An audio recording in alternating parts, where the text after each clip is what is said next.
Uma pessoa me mandou um relato que é de um aplicativo que vocês são jovens, vocês sabem falar o nome dele. Como eu sou uma centenária, eu não sei dizer direito. Reddit? Reddit? Você sabe o que é que eu tô falando, né? Eles tiraram essa história de lá, que aconteceu, se eu não me engano, nos Estados Unidos. Eu traduzi a história e vou contar ela para vocês. O título dela é As pessoas lá em cima não param de cantar parabéns para você. E já passam 5 horas.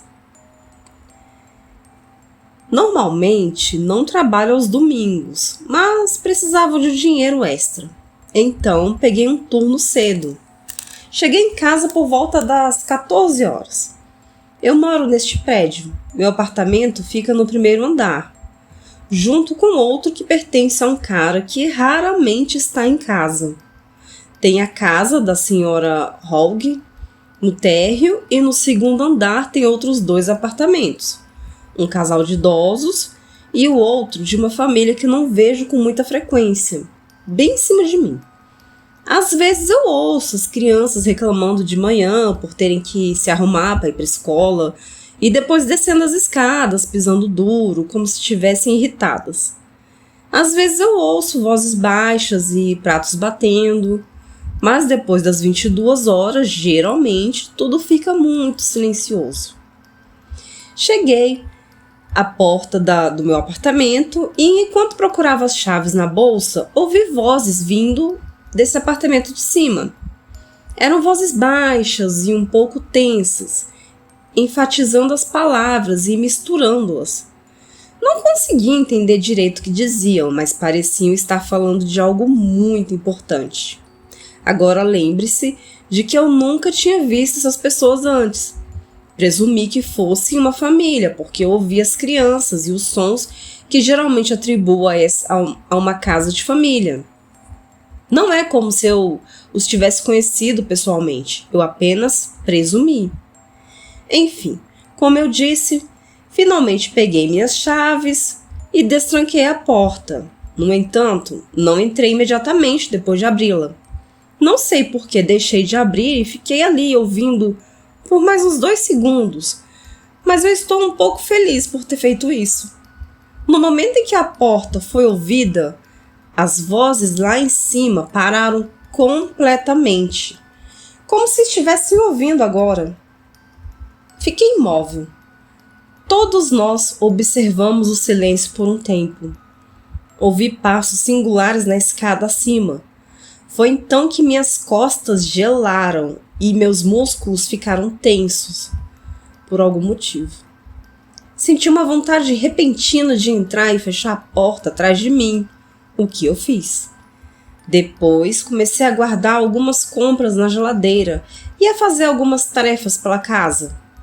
Primeiro um pouco fraco, depois mais forte. Comecei a ouvir uma música de aniversário lá em cima. Sorri e suspirei. Eles estavam planejando aniversário, cara. Por isso estavam tão cautelosos, tão nervosos. Parecia que tinha umas 5, 6 pessoas cantando, talvez. Feliz aniversário, querido John. Que fofo. Quando terminaram, recomeçaram. Achei estranho, mas presumi que a criança tivesse pedido de novo. Crianças adoram soprar velas e coisas do tipo. Era uma música terrivelmente longa. Ficou em looping até chegar ao fim como da primeira vez. Tinha muitas passagens desnecessárias, trechos de preenchimentos e letras extras. Quando terminaram, houve uma pequena pausa. Depois recomeçaram exatamente da mesma maneira. Que família estranha, pensei. E a essa altura eu já estava ficando irritada. Então, coloquei meus fones de ouvido e deitei no sofá. Adormeci por volta das 14 ou 17 horas. Acordei desorientado do cochilo. Cara, os cochilos depois do trabalho são os mais difíceis. Eu tinha dormido até umas 20 horas e O sol me espiava por trás de alguns prédios. Um pôr do sol mais azul do que vermelho, uma melancolia e confusão que me lembravam de como a sua casa parecia liminar quando você ia dormir depois da escola e acordava com dor de garganta e uma enorme marca de travesseiro no rosto. Com o humor arruinado, e sua mãe de repente te chamando para jantar. Engoli em seco, olhando fixamente para a janela iluminada em dourado e rum. Esfreguei os olhos e depois massageei o rosto. Levantei-me para pegar um copo d'água. Caminhei descalça até a cozinha, que agora estava imersa naquela escuridão específica das 20 horas. E fiquei parada e em silêncio, sem saber o que queria da minha vida. Então, finalmente registrei um detalhe importante. O pessoal lá em cima ainda estava cantando parabéns para você. Fiquei ouvindo por um tempo sem saber qual seria a minha reação. Imaginei se eles tinham alguma gravação tocando em loop, mas não era bem o caso, pois cada versão soava diferente da anterior. Eles realmente eram estranhos, ou talvez o filho deles fosse apenas excêntrico. Talvez estivesse ensaiando para alguma apresentação, talvez. Comecei a pensar. Como eu disse, eu nunca tinha conhecido essas pessoas pessoalmente, então não fazia ideia do que faziam. Talvez estivessem mesmo ensaiando. Coloquei meus fones de ouvido e continuei tentando fazer algum tipo de jantar, mesmo sem estar com muita fome, e minha garganta ainda estava doendo. Comi, assisti meu programa, tomei meu banho. A cantoria deles começou a me irritar. Já eram quase 22 horas. E senti a necessidade de subir e pedir para que parassem com aquilo. Não sou de confrontar. Realmente eu não gosto de dizer às pessoas que me chateiam. E a maioria não tem uma reação apropriada. Eu não queria falar com elas, então liguei para minha mãe. Comecei a contar como foi meu dia, mas ela me interrompeu perguntando sobre as pessoas lá em cima. É eles que estão fazendo isso há horas? Não sei, está começando a me dar uns nervos. Ela respondeu. A mãe continuou. Bem, vá até eles e bata. Os outros moradores não estão irritados? Os idosos lá em cima? Tenho certeza que eles já queriam dormir. Talvez eu pudesse colocar uma música e isso poderia disfarçá-los. Mas você quer ouvir essa música? E ela responde, não, na verdade não. E a mãe, então por que fazer isso para agradá-los? Sobe, Micaela. Suspirei, concordei relutante. Depois de desligar, vesti um suéter e destranquei a porta da frente. Assim que a abri, o ar ficou um pouco mais frio. Olhei para o corredor escuro, iluminado pelo raio de luz da minha porta e por outra luz fraca vindo do andar de cima. Subi as escadas. O segundo andar estava mais animado que o primeiro. A porta do apartamento da família estava ligeiramente aberta e eu podia ver a luz em movimento atrás dela. Aproximei-me, levantei e espiei lá dentro. Eu conseguia ver um corredor com balões e confetes flutuando pacificamente. Um leve cheiro de velas e doçura pairava pelo ar.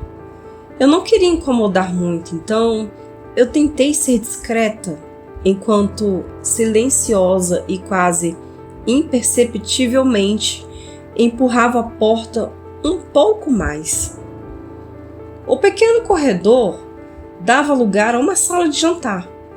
As sombras dançavam nas paredes enquanto as pessoas batiam palmas ao redor da mesa e cantavam. Sobre a mesa havia um bolo com cobertura rosa e roxa, granulados e algumas letras que eu não conseguia decifrar. A música continuava, mas estava mais rouca do que eu me lembrava. As pessoas sorriam, balançando de um lado para o outro, para a pessoa sentada em frente ao bolo. A iluminação era fraca e agradável. Sua única fonte eram as velas. As pessoas ao redor estavam um pouco tensas, mas, no geral, aquilo me lembrou dos meus próprios aniversários quando eu era criança. Algumas caixas estavam espalhadas pelo chão. Tentei observá-las melhor. Ou a criança. A criança parecia um menino, com um grande chapéu de aniversário. Ele, eu acho, poderia ter 10 ou 12 anos, e seu rosto era redondo e esticado em um grande sorriso. Fiquei olhando para os dentes por um tempo.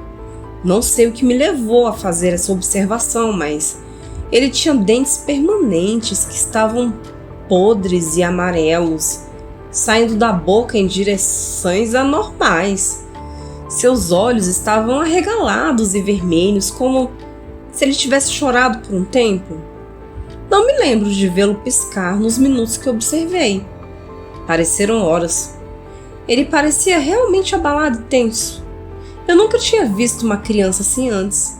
Nunca na minha vida. Toda a coragem que eu tinha antes de espiar pela porta havia evaporado. Devo ter me distraído assistindo a cena enquanto fui tirado do meu transe. O garoto desviou o olhar das velas, que já estavam quase que completamente derretidas, e olhou diretamente para mim. Sentia-me vista como nunca antes. Meu coração desabou completamente, deixando um nó doloroso no meu peito, enquanto eu olhava para a criança. Seu sorriso desapareceu lentamente, transformando-se em uma careta. Eu queria correr, mas de alguma forma fiquei paralisada no lugar. De repente, ele apagou as velas e o quarto ficou mergulhado na escuridão. Ouvi algo se arrastando no escuro em minha direção. Ofeguei e fechei a porta atrás de mim, praticamente pulando a escada abaixo. O arrastar e o arranhar se seguiram. Agarrei a porta e a bati com força atrás de mim no momento em que algo atingiu do outro lado. Com os olhos arregalados e desfocados, mal consegui trancá-la quando as batidas começaram. A música lá em cima tinha parado. Olhei pelo olho mágico. O corredor estava completamente escuro agora, mas eu conseguia distinguir os detalhes do rosto que eu havia observado antes na sala de jantar mal iluminada. Só que agora estávamos na altura dos olhos, o que era impossível, já que era uma criança. Será que era? Ou seria apenas uma pessoa? Quanto mais eu pensava, mais percebia que não fazia ideia do que realmente me levou a presumir que fosse uma criança. Um rosto redondo, roupas infantis. Tentar decifrar a memória significava analisar cada detalhe daquele rosto horrível, algo que eu não queria fazer. As batidas se transformaram em arranhões. Gritei que ia chamar a polícia. Minha voz morreu na garganta. As batidas eram tão fortes que, sem dúvida, iam arrombar a porta. De repente, ouvi um som distinto no andar de cima. As batidas e os arranhões cessaram instantaneamente. Era uma porta se abrindo. A porta do casal de idosos. Ei, o que você está fazendo? É de madrugada. Observei pelo olho mágico enquanto o garoto, não criança, se afastava da minha porta no andar acima. Pare com isso, antes que eu chame a polícia. Já chega de eu ter que ouvir as birras dos seus filhos todos os dias, moça, mas... A voz parou abruptamente. Eu escutava, mal respirando, nenhum grito, nenhum som, nada. Um leve arranhar, depois um arrastar de pés, depois um grito fraco que mais parecia soluços forçados. Liguei silenciosamente para a polícia e mal consegui sussurrar o que estava acontecendo, com medo de ser ouvida. Enquanto detalhava o problema, olhei pelo olho mágico mais uma vez e fui recebida por aquele rosto com uma careta, olhos vermelhos e fundos. Você é bem-vinda para se juntar a nós no ano que vem. Foi por isso que deixamos a porta aberta, disse a voz em de um adulto, vinda de um rosto de uma criança de 12 anos. Eu engoli seco e abaixei, como se isso fosse me salvar. A polícia chegou cerca de meia hora, o que foi um tempo absurdamente longo. Eles subiram as escadas e isolaram todo o segundo andar. Recusaram-se a me dar detalhes. Tive que esperar pelas manchetes e aceitar que algumas respostas e inúmeros telefonemas que dei desde então. Senhorita, nunca houve crianças morando lá em cima. 2 delas eram adultas, mas 2 delas estavam fingindo ser crianças. Eles se recusaram a me contar o que havia acontecido com o casal de idosos. Mal murmuraram algo que incluía sequestro, massacre e algumas outras coisas lá. Algumas das vítimas, que foram muitas, eram reféns, obrigados a participar. Os presentes eram apenas pedaços, que eu não vou poder falar aqui por conta do YouTube, mas vocês já entenderam, né? Brinquedos feitos de ossos com laços. Um deles era um colar de dentes. Estou passando por um momento muito difícil agora, tentando mudar todas as minhas coisas sem ter que ir àquele lugar com muita frequência. Eu não posso vender nem alugar. Talvez, quem sabe, para algum fanático por crimes, né? Fui morar com meus pais, mas pedi a eles que instalassem fechaduras extras nas portas e janelas e câmeras de segurança em todos os lugares. Eles presumiram que eu era paranoica e sofria de estresse pós-traumático. Deixei que acreditassem nisso. No entanto, eu tinha visto a imagem de segurança daquela noite, mostrando o lado de fora da minha porta. O aniversariante com que eu tinha falado não tinha voltado para o andar de cima. Ele apenas rastejou até a janela e pulou para fora. Eu não sei onde ele está agora, e eu espero que as coisas continuem funcionando para os 2 lados. E é esse o relato desse aplicativo de jovens que me entregaram hoje. E como eu sempre digo, crianças, se a gente acreditar, vai dar mais medo. O que vocês acharam? Comenta aqui. Não se esqueça de curtir e de se inscrever no canal para mais histórias como essa. Até mais!